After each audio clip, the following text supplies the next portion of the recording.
Thank you, Harrison, and thank you all for coming out. I've always been interested in words, as long as I can remember, and always interested in the ways people use words and the ways words use people. I've gathered lots of little notes over the years and anecdotes about usages of words. One time I went out to somewhere in the interior of Pennsylvania to make a speech, and was picked up at the airport by a driver who was driving me out there, and we were driving along, and all of a sudden he said, "You know, we're going really close to Gettysburg now." And I thought, I don't think Gettysburg is out here. And he said, and you know, we complain today, but those guys were out in the snow without any shoes, just like rags wrapped around their feet all winter. And I thought, oh, he's talking about Valley Forge. He's got confused with Valley Forge. Then we went along a little further, and there was a sign in somebody's front yard that said, "Marge's Fine Pies." And I said, "Oh, they sell pie out of their houses around here?" And he said, "Oh, hey, that lady makes a pie, just a huge, it's as big as, it makes a lemon meringue pie that's as big as a chef's hat. It said meringue on it alone is that thick." And I thought, that doesn't sound too thick for a hat that could be compared to a toque. And we went along a little further, and he said, "You know, I made my wife a Valentine out of some cardboard and some wire, you know, big old cardboard heart and wire arrow, and I ran that heart right through the middle of the arrow." And I thought, that's kind of an odd way of putting it. I don't know. I guess you could put it that way. But and then he said, "You know, she's a lot smarter than I am. We went to high school together, and she was a hoo-hoo." And I said, "A hoo-hoo?" He said, "Yeah. You know, they put out that book every year, Hoo-Hoos in American High School." It's the first time I ever met anybody who was dyslexic to the extent of pie.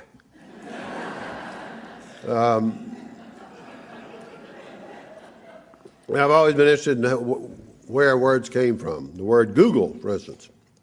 Google, if you ever feel a little bit, if you've ever thought there should be a secular version of God knows, just to toss in, you know, that she's a wonderful woman, God knows, and you feel a little, you'd rather have it a little more scientific than that and a little less religious, just switch to Google, because Google knows everything.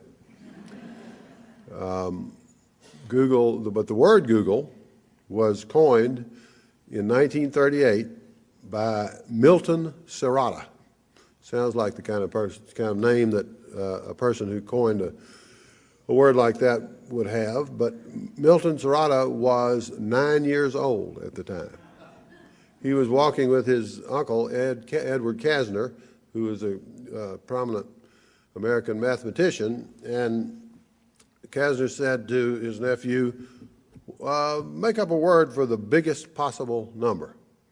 And Milton said, "See, a lot of people, I think a lot of kids I know, even I, when I was a kid, would have overdone it. You know, say a squillion, padillion, goullion, willion, mullion, or something." But Serrata was better than that. He said Google. And his uncle liked that, and his uncle presumably figured out how to spell it. He spelled it Googol for the largest possible number. Which there's been speculation, seriously, since then, that little Milton may have been influenced by the comic strip Barney Google. This is back in 1938, and there's been all sorts of speculation along those lines. We don't know. We just don't know whether Barney Google was part of it, with his googly eyes. But presumably, you know, the Googol just looks more mathematical. It looks vaguely like it might be Arabic or something, which is appropriate for mathematics. The word algorithm comes from the cognomen of an early Arab mathematician. So, and also it's just sort of, I don't know, it's sort of more impressive, Googol. Of course, then Edward Kastner went on and had to top it a little bit and invented the word Googleplex, which is a Google to the Google's power. And there, I believe, mathematics has rested. Maybe there are further numbers, I don't know. But then, the two young men who founded the company that we know as Google today decided on their name for it. They spell it Google, like Barney Google. And they confessed that they did that because they didn't know how it was supposed to be spelled. But it actually works better as a household word, I think, Google. I actually found Google as a verb in Huckleberry Finn a while back. There's the prince is pretending to be mute for some reason. They're trying to hoax somebody, the duke and the prince and the king. Not the king and the duke, I mean. The duke is pretending to be mute, and Huck says he goes around making goo-goo noises and looking content and happy like a jug googling out buttermilk, which I think is nice. And it seems to me that Google, you can imagine glug, glug, glug pouring out. And there's a folk term for the Adam's apple, the goozle or Google. There's a great dictionary called the Dictionary of Smoky Mountain English, which goes into some detail about the usage of the word goozle or Google. And I just love all that sort of thing, and I always wanted to try to write a word book, but I didn't have any kind of theme for it until I came upon a linguistics text which said the relation between words and their meaning is arbitrary. Come on, tell that to Milton Serrata. That just offended me, and it's sort of like finding in a textbook that my parents could have been just anybody. Words to me have inherent value, and it's hard to find any inherent value around lately, and certainly in money. Or even, money got refined to the point where a lot of it just sort of drifted away, got too far away from any kind of physical reference. And food, that can happen to food too. There's a man down in the literally the poultry sciences department of the University of Georgia, who invented a way to take the turn dark meat of chicken into white meat of chicken. My first reaction to that was, who asked him? But apparently there's some commercial reason to do that, and what he does is he puts dark meat of chicken in some kind of centrifuge and whirls it around until it turns into a kind of glop, and the dark part separates out, and then he cuts it into sort of chicken-esque pieces and freezes it. So when you buy it frozen, you can take it home and cook it immediately, and it's, I guess, sort of like chicken. But if you leave it out on the counter, it will just melt. It will turn into chicken juice. I don't even want to dignify it by calling it chicken juice. It turns into liquid chicken. It seemed to me that what should happen to this man, I've forgotten his name, Daniel Fletcher, Department of Poultry Science. I found this out, I think I said this originally on Wait, Don't Tell Me one time, because it was a news item there, that he should only wake up some morning and put his feet into his slippers, and the first two things he feels in the morning would be that somebody had put frozen chicken in his slippers overnight and had turned into chicken glop. There again, you got food just too refined away from its nature, refined away from its texture and integrity. And the science of linguistics, it seems to me, has tended too much in that direction, to go off in search of a universal hardwired grammar that human beings are born with, and work out computer rules for grammar so that you could feed them back into a computer and create another language or something. That just seems so, and in linguisticians, to justify the rarefication of their studies of language, will say things like Steven Pinker said that Steven Pinker cited as proof that the relation between words and their meaning is arbitrary, the fact that in English, pigs go oink oink. In Norwegian, pigs go, I'm not sure I'm pronouncing this right, but something like nuff nuff. And in Russia, pigs go CHRJO, CHRJO. I thought that was cheating because I don't know, those aren't Russian letters, and I don't know what CHRJO sounds like in any language. So here's what I did. I Googled Russian pigs go. Try it yourself. And I found a person who on some website who wanted to explain about how Russian pigs go.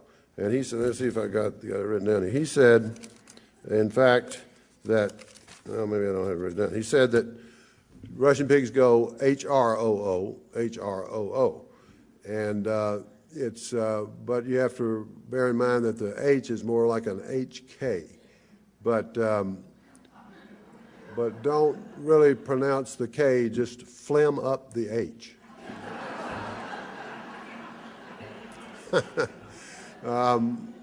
Which to me I can see that working as a Russian pig and American pig. You know, pigs make lots of different noises.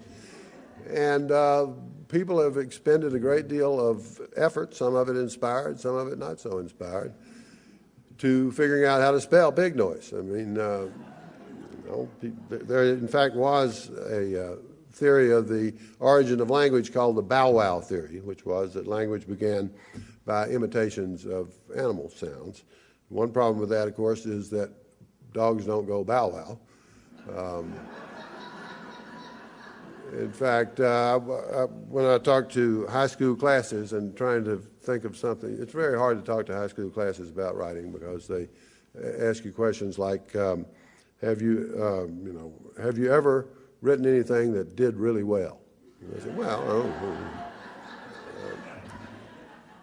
and then they get off into heavy metal and things. I don't know anything about that. But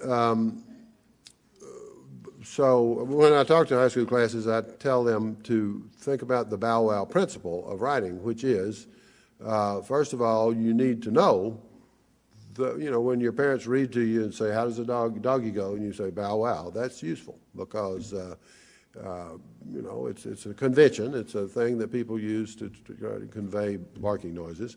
Roger Miller once told a story about two roosters. It was about dawn was about to break, and the younger rooster said, let me wake up the farm here. Let me do it. Come on, I want to do it this time. Wait till you hear this. This is going to just make everybody jump out of their beds. And so the young rooster went out and said, "Ka-ka-ka-ricka wak wak ka-ka-ka-roo-coo-coo." And nobody stirred. And so the old rooster walked out and said, "Cock-a-doodle-doo," and everybody jumped up and got out of bed and started their day. And the old rooster said, "See, the old standards always work best." And that's what bow wow is an old standard, but it also, you should bear in mind that it doesn't capture the sound of barking, and you should try in writing to capture the actual texture and flavor of things to the extent that you can in language. I've always thought that a good way to teach young boys to write would be to tell them to spell the noise of cars. Give them a little car and say, make the noises and now try to spell it. Rum, rum. I once spelled all the noises. It was at Le Mans one time, and I turned in a story which was mostly spelling all the noises of shifting gears and everything. It didn't run, actually, but and in fact, Socrates, in one of Plato's dialogues, says that the letter rho, Greek letter rho, is a letter of motion and movement, because movement words often have rhos in them.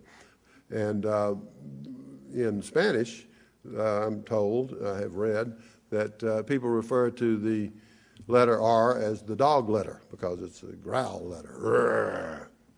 So it seems to me that language needs to be, that the the sonic value of language needs to be appreciated and not ignored by linguistics.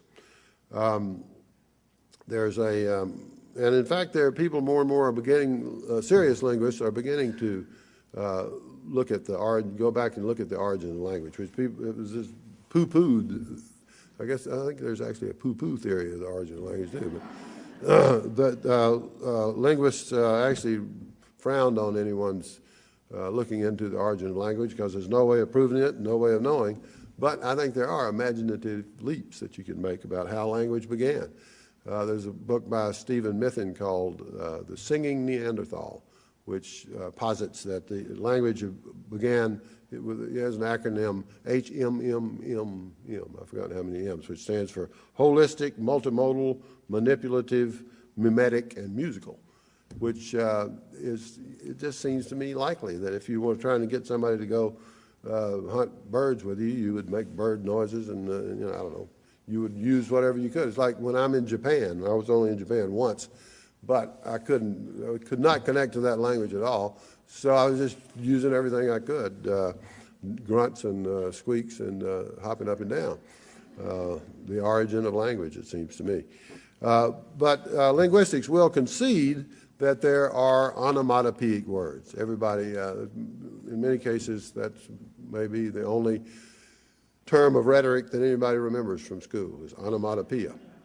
Problem with onomatopoeia is, to me, it's not a very good word for onomatopoeia, but because it's a formal, word from Greek, and I'll bet the Greeks themselves had a better word for it. The street Greeks had a better word for it. But linguistics will say, okay, there is a formal relationship between words like snap, crackle, and pop and their meaning.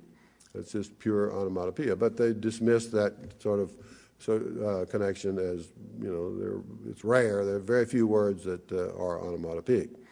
And they've got a point. But then I was reading along in somebody's book about language, and he mentioned, this is sort of indelicate, but I think Chicago can handle a little bit of indelicacy. He said that he was talking about the word urinate, and the formal sort of literary term for in Latin for to urinate was urinare. But he said, but the vernacular term was pissere, from which we get the word piss, which is, it was echoic of the sounds of urination. And I said, yeah, and I was thinking, yeah, that's right. The people, it bubbles up from the people is sort of real. I have a substitute for the word onomatopoeia, which is sonicky, which I like better. The real sonicky language bubbles up from the people and everything. Yeah, it sounds like, but then it hit me that piss doesn't sound like urination unless you're doing it on a hot rock.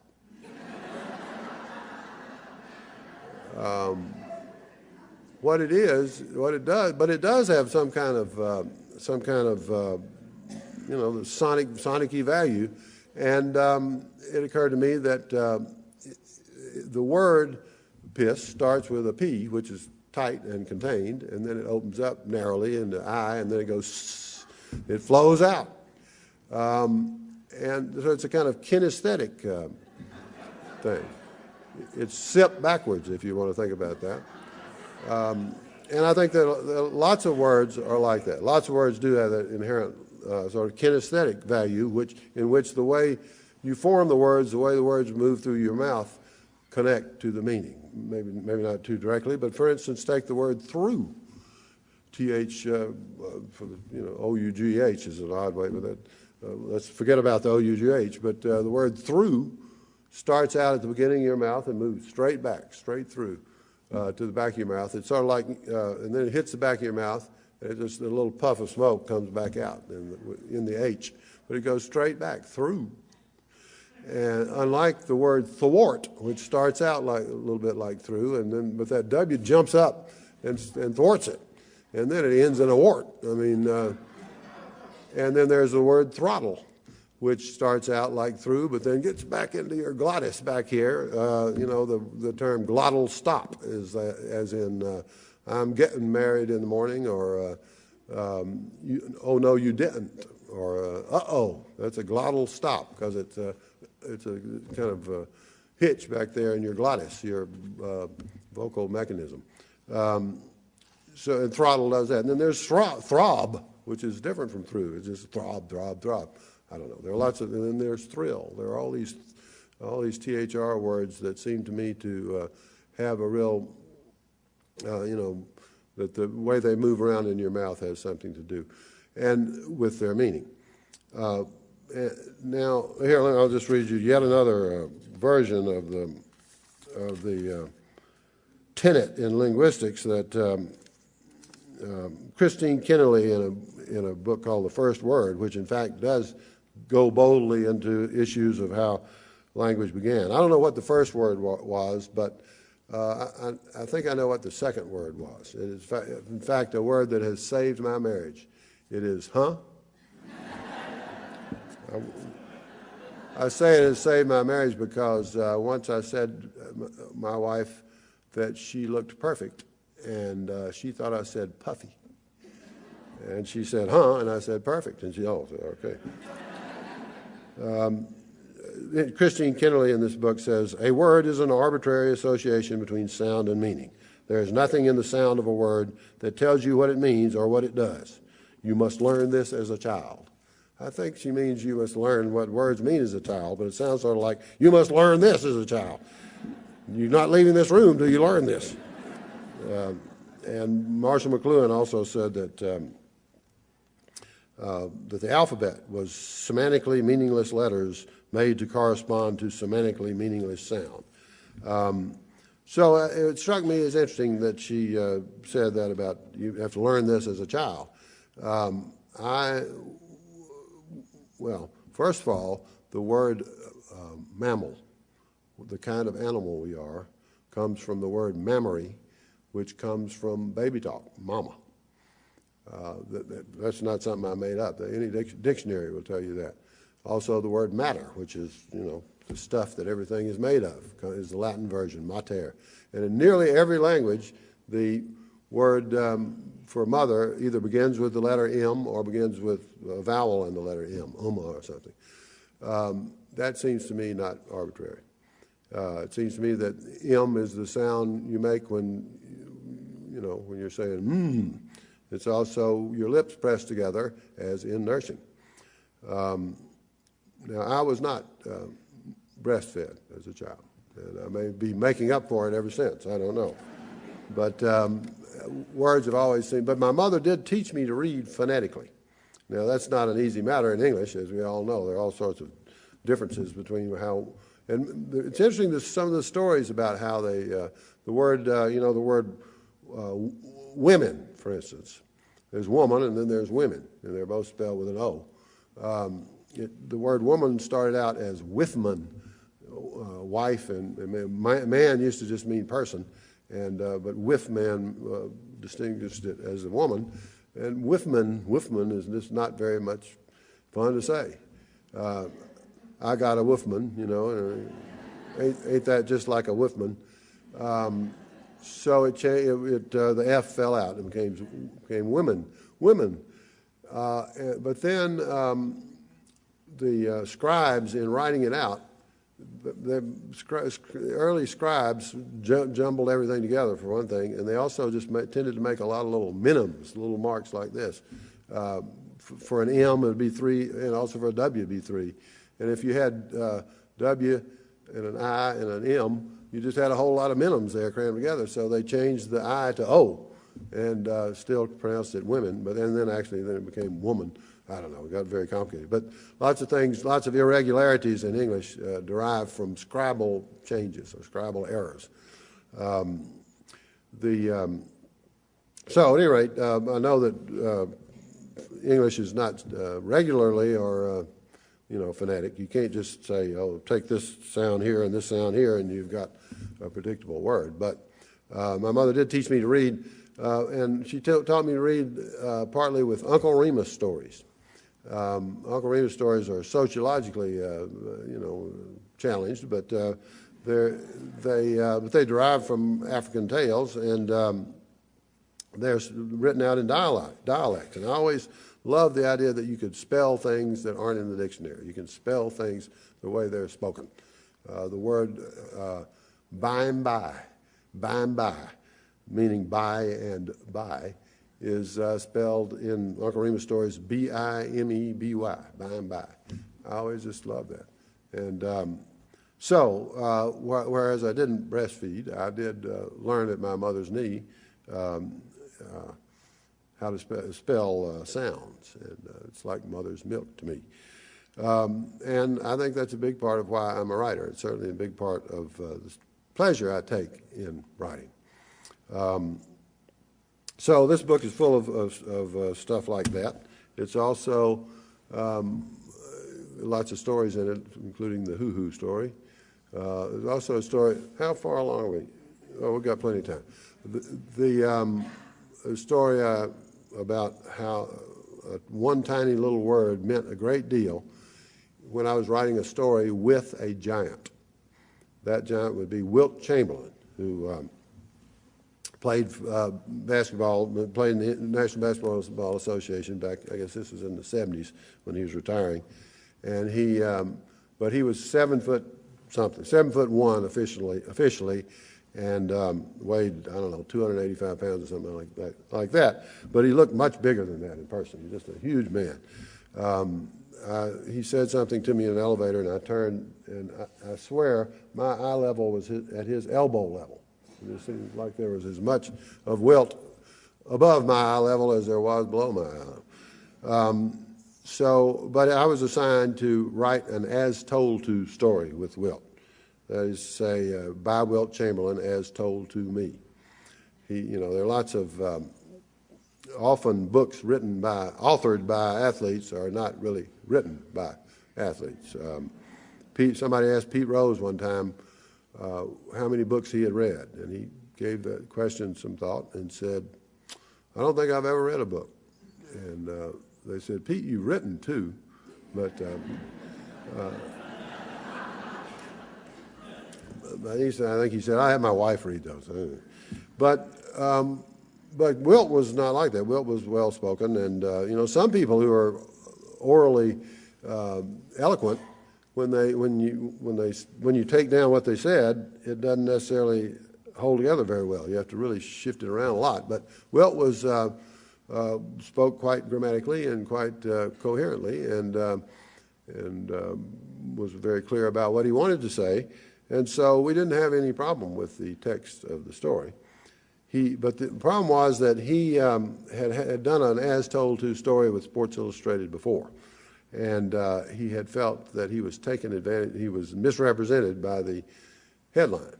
I've forgotten what it was, but he was not about to let that happen again. And so he had his deal with Sports Illustrated was that he had to approve every word, not only in the text, but also in the headlines. So that was fine with me. But I was up in his house in Bel Air, California, which was, built to his proportions. His ceiling was a little bit taller than this, but another distinctive thing about it, the decor, was wolf muzzles. I don't know how this had happened, but this is his interior decorator apparently had come upon an entire truckload of the fur from muzzles of wolves, not without the nose part, but here, and lots of those sewn together. There was wolf muzzle upholstery and wolf muzzle carpeting, and it was quite had quite an effect on the atmosphere of the place. And he also had there a number of his friends who were not as big as he was, but were plenty big enough to be his friends, and they were determined not to let me take advantage of Wilt, which I did not want to do. But the friends were just sort of pacing around because we were waiting. Back in those days, you didn't have computers or even faxes.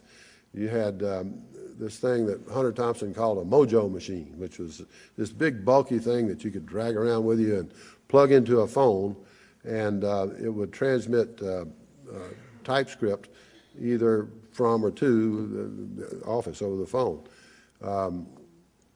And I had one of those, and I hooked up the Mojo machine, and we were waiting for the editor's headlines to come in over the Mojo machine. And gradually, it would come in very slowly. And I was waiting, and his friends were pacing around, just keeping an eye on me, you know. And finally, the paper came up, and I got it, and I looked at it. And the main headline was, quote, "My impact will be everlasting."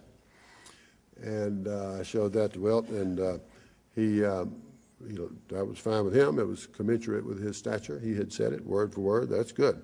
But the second piece of paper was the subhead. And when I read that, I thought, this might be a problem. What it said was, "A dominant force in basketball announces his retirement from the game." And I read it out. It said, "A dominant force." Well, I handed it up to him, actually. I didn't read it to himself, and he said, "A dominant force?" And I said, well, I think the operative words here are dominant and force, and you're certainly dominant and forceful. And he said, "A dominant force?" And I said, and the guys, his friends were starting to move around and say things like, "A dominant? Man, call the man A dominant. The man was dominant. A dominant about it." And I said, "You perhaps would like it to be the dominant?" And he said, "Yes." I could see, however, that might be a problem because there was, only so much room in the column there, and the was not going to fit. So, maybe this is a time to mention that you may recall that Wilt, it's not really the time to mention it, but I forgot to mention it earlier, as a sign of Wilt's prodigality, prodigiousness.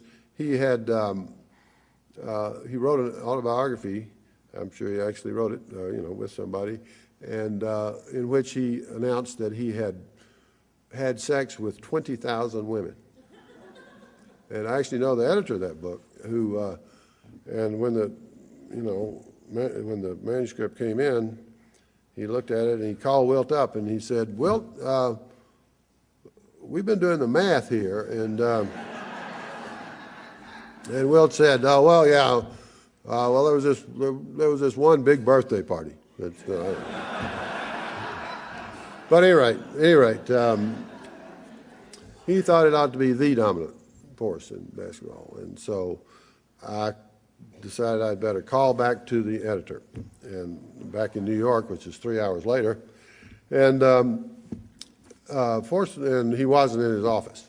Fortunately, we had this wonderful telephone operator there, switchboard operator named Muriel, who could find anybody anywhere somehow or another. Sort of like the White House operators, I guess. She could somehow just find people and patch them into conversation wherever they were. She also had attitude, Muriel did. She didn't take any guff off of anybody. We had a managing editor, Andre Laguerre, who was a sort of imperious person and, in fact, had been de Gaulle's public information officer during World War II. And he once slammed his phone down, and immediately it rang again, and the secretary picked it up and leaned in and said, "Andre, it's Muriel." And Andre picked up the phone, and Muriel said, "Andre, if everyone in the building harangued his receiver, I would have to have brain surgery." So he never whanged his receiver again. I think even de Gaulle himself might have been. At any rate, so Muriel was able to find the editor. Unfortunately, she found him in a place where I was afraid she was going to find him, which was the Ho Ho restaurant, a Chinese restaurant that had two virtues. The food wasn't very good or anything, but it was close to the Time and Life building, which is where Sports Illustrated was at that time, and every fourth drink was free. Which meant, if you think about it, that it didn't hardly pay not to have 8. And the editor was in about his 6th or 7th, I think, when we reached him, and he was saying, and I said, I'm here with Wilt, and he doesn't want it to be a dominant, he wants it to be the dominant. And the editor said, it was all the more frustrating because it almost sounded like human speech, but it was, I don't know, it seemed to me dominant, what's the point of dominant for? Started drifting off, and I said, I'm here with Wilt, and he wants it to change it to thee. And there were guys, the friends were walking around saying things like, the thing I don't see is you come in a man's home and call him a dominant. This ain't right. And every now and then a Chinese voice would come in from the ho-ho saying, who you want? And the wolf muzzles were bristling up under me on the couch there. It was this terrible thing. And I said, well, I'm afraid, Wilt, that I can't get anywhere with this editor. You just have to talk to him yourself. So I handed him the phone. And he said, yes, Wilt Chamberlain here. No, I understand what dominant means, and I understand what force means. That's not the problem. The problem is, well, I'm not trying to, yeah.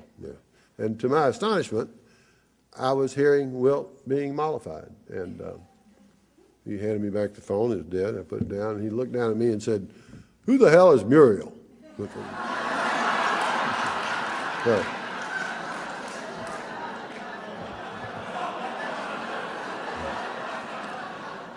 So the subtitle of my book is Alphabet Juice, all about the words, the energies that are in letters, the energies, gifs, and spirits of letters, words, and combinations thereof. They are roots, bones, innards, piths, pips, and secret parts, tinctures, tonics, and essences, with examples of their usage, foul, and savory. I think of Muriel every time I think of the spirits of words. I was once I did a show in New York off-Broadway where I just stood around like this and talked, and years ago, and I didn't think I was ready for the off-Broadway stage, so I decided I would go try out a little bit on the subway, There are people singing down there and playing instruments. So I went on the subway and was going to do a monologue, but I noticed this couple in conversation right next to where I was. They were a couple who were dressed, both of them, all in black leather. But you had the sense that they had lizards tattooed all over themselves. I say that because you'd see the tail of a lizard going up in here and the head of a lizard peeping out here. And but they were having the kind of conversation that couples who aren't teeming with lizards often have. She said to him, he was saying to her, you don't share your life with me. And she was saying, what do you mean by that? And he said, I tell you about what I do, but I have to hear about what you do from other people. And she said, well, what didn't I tell you about what I do? And he said, how about Francesco? And she said, oh, well, I thought you knew about Francesco. He's just a very nice man. When I first moved to town here, he gave me a little party, and the guy said, see, that's exactly what I mean. I pull a name out of the air.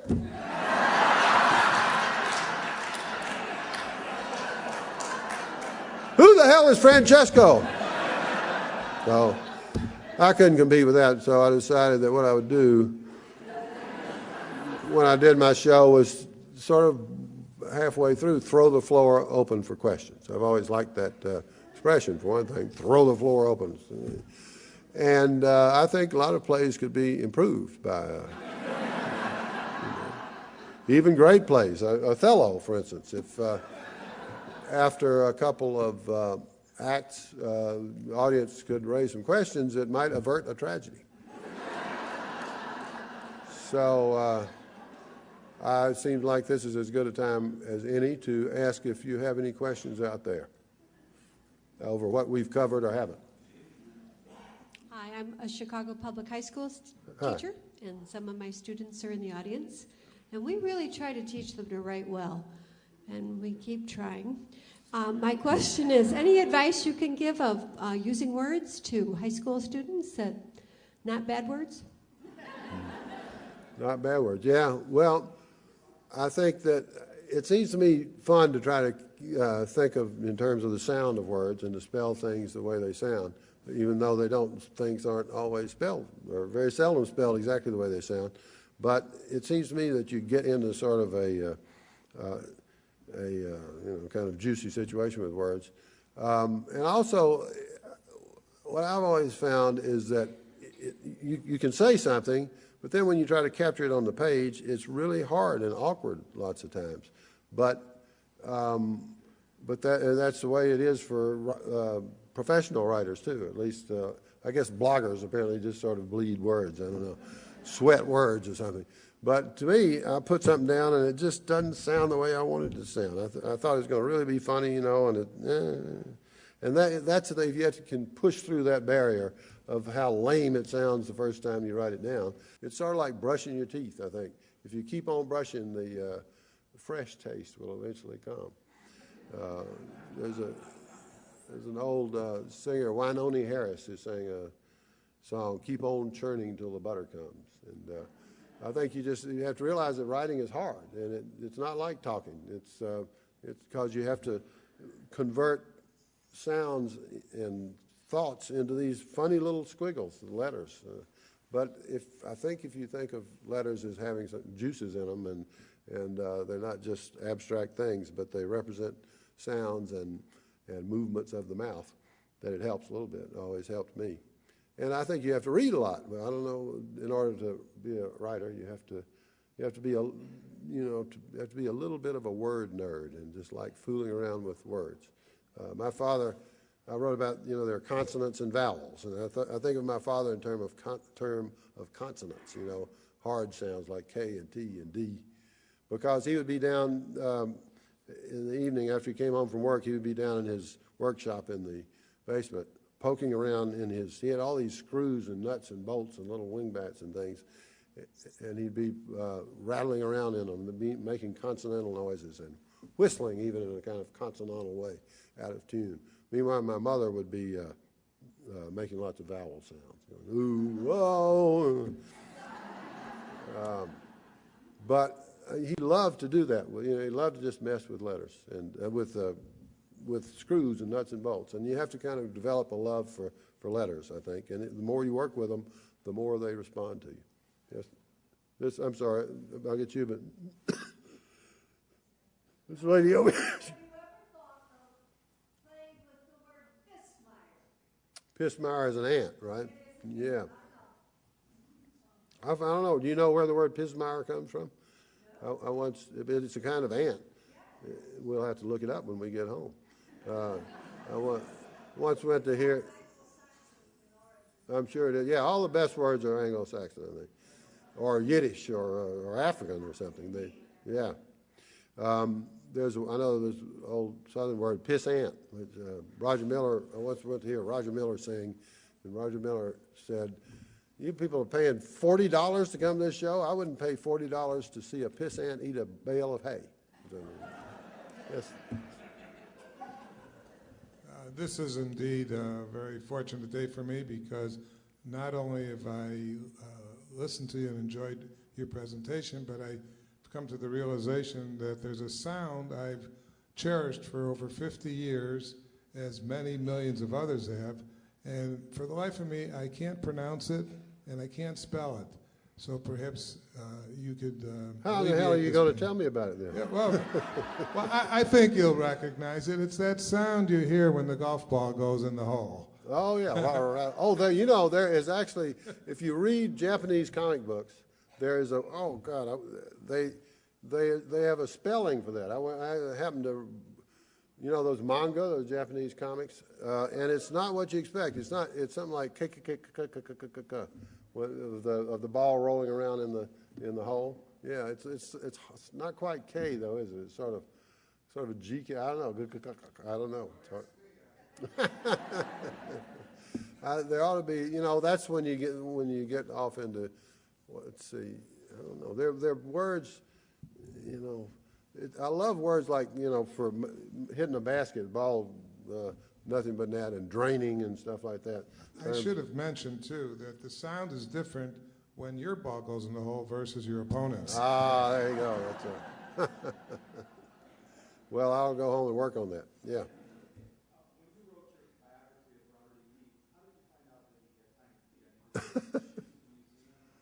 Question is that when I wrote my biography of Robert E. Lee, how did I find out he had tiny feet? It's in all the other it's in all the other biographies. I just made more of it. He had a size 4B boot, I believe, and I would read that and I would say, "What?" And other biographers would just say, "Well, it has a size 4B boot," and I knew women who were 5 feet tall who wore a size 4 or a size 5 woman's shoe, which is about the same as the 4 men's, and or vice versa. I worked it all out and tried to figure out. And if you look at pictures, he does have little feet, but they don't seem that little. And so I went to, and also he loved to have his feet tickled by his children. I was just looking for something about Robert E. Lee that wasn't statuesque, and his feet seemed not of clay so much, but it's small. And in fact, I've since found out after I wrote the book that they've dug up those boots and they probably were bigger. They probably were like a size 6, but he a modern day size 6. But that's still awfully small feet for a man who was 5'11" and a half. People generally say, yeah. He was a good dancer. I know that. Yeah.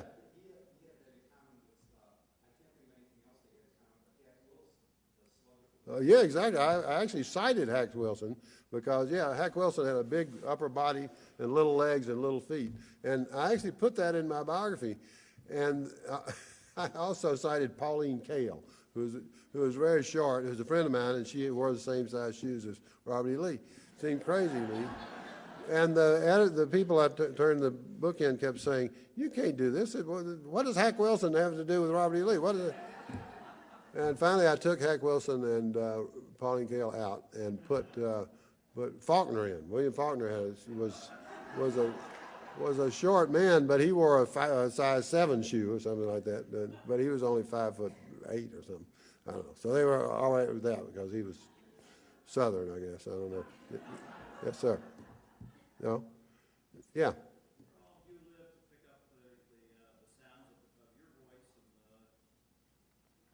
Oh. No. The question is, do I live here in Chicago much of the year? I live here in O'Hare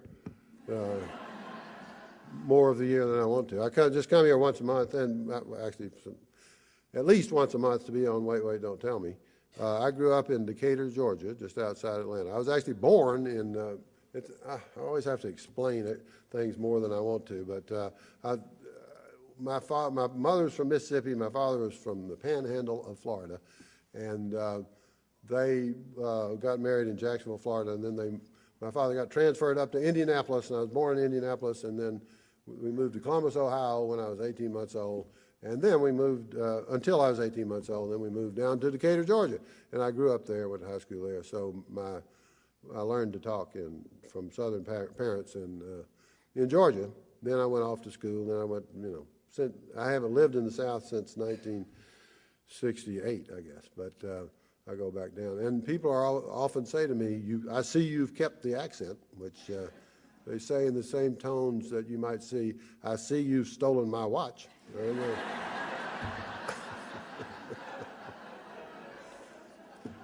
But I think, I think it comes from having an oral connection to language and not wanting to lose certain values, which a Southern accent, it seems to me, retains. I have modified my accent to some extent. I used to say fingers, but I don't say that anymore. Because you're not taken seriously when you say, I believe I can put my finger on the hole in your flaw in your reasoning here, and they just don't know what it can. But finger seems to me awfully tight. I don't know. The word ain't, one of the words I talk about in here is the word ain't, which in fact was standard in England in the 18th century. But in the fussy 19th century, it became, disapproved of. But ain't actually serves a purpose in English. It's the only contraction of am not, as in ain't misbehaving. You wouldn't want to have a song called Eminent Misbehaving. It just doesn't work. And I won't even get started on y'all, but I just want to tell y'all that it's not singular. Yeah. Well, I mean, sonic values is, just sort of like right on instead of right on. There are lots of, and, most of American rootsy music is sung in a Southern accent, the blues and country music and rock and roll. The Beatles learned how to sound like Southern people. They worked it up. To those values, but also, I don't know, values of food and things that I loved growing up, and values of, it seems to me that Barack Obama is a little bit Southern, somehow or another, because, let me see how I can justify that, but he does sort of, he has that sort of rhetorical thing that he can go off into when he's being eloquent, that derives, I think, from Southern African American preachers. And he was talking about sweet potato pie the other day and got downright Southern. People have been asking me about Barack Obama, and I don't know why I started talking about Barack Obama, but we had him on Wait, Wait, Don't Tell Me, and as a guest back before he declared for the presidency, and he was saying that he was great on the show, and he was saying that when he first showed up in the Senate, he was surprised to find that that every senator had a desk, and that senators over the generations and the centuries had carved their names into the desk. And I said, "Are you supposed to do that?" And he said, "Well, I thought as the only African American senator, I would spray paint my name on it."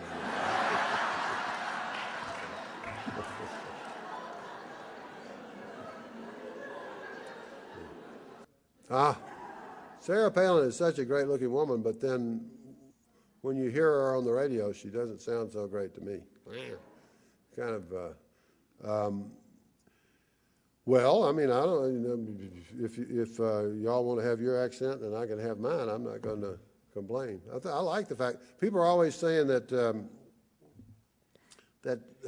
American speech is, this sort of becoming TV is turning American speech, making it all alike, turning it into chicken glop. But I don't think that's true. You go to Mississippi and you go to Minnesota and you can tell that you're not in the same place from the way people talk. And I think that's good. I like hear people with accents. Yeah. Well, that's interesting. Yeah, what's texting doing to American speech? My thumbs are too big to text. I don't know, but I like some of the abbreviations seem to me like AIGHT, AIGHT for all right. I like that, AIGHT. It's nice to spell. It probably should have an apostrophe in it between the A and the IGHT, but I like it the way it is. And I think it's interesting that a lot of the texting abbreviations have to do with the limitations of space, and of whatever it is. That so you have to write tight. And I think it's always interesting when a form, either a verse form or a headline form, forces you to improvise in interesting ways. But on the other hand, when you're spelling your, Y-O-U-R, spelling it U-R, it gets under my skin. I don't care for that. And I would like to preserve the spelling of words the way they are. But words, spelling has evolved a lot over the centuries. And I read there's a thing in the New Yorker recently that said that texting probably wasn't going to last forever because I don't know, the keyboard was going to become different, and you're going to be able to get more on the screen. I don't know. I didn't follow it, but texting is fast. I just don't understand why people can be standing next to each other texting each other. Somebody had, yes, ma'am. Yeah, I have a whole long thing about hopefully.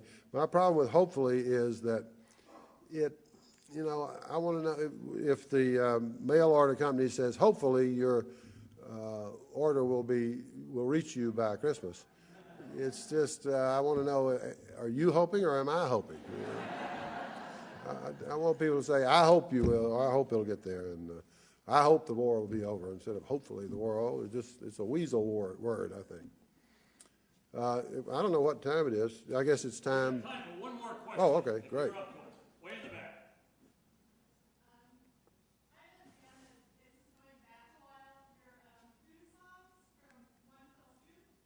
Uh-huh.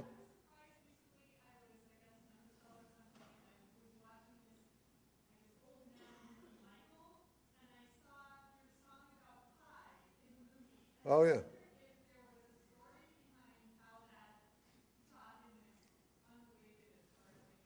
My song Pie got into the movie. Yeah. Nothing tastes sweet, sweet, wet, salty, and dry all at once so well as pie. Yeah. Nora Ephron wrote that movie, and she's a friend of mine, and she asked me if she could use it and have it set to music, and I was proud to. It's Ally McDowell. Ally, is that her name? Yeah, sings it. That's not her name. What's it? Ally? Andy McDowell. I'm sorry. Sings it in the movie, and I was proud that happened. I can't sing it because I am singing impaired. Well, thanks very much.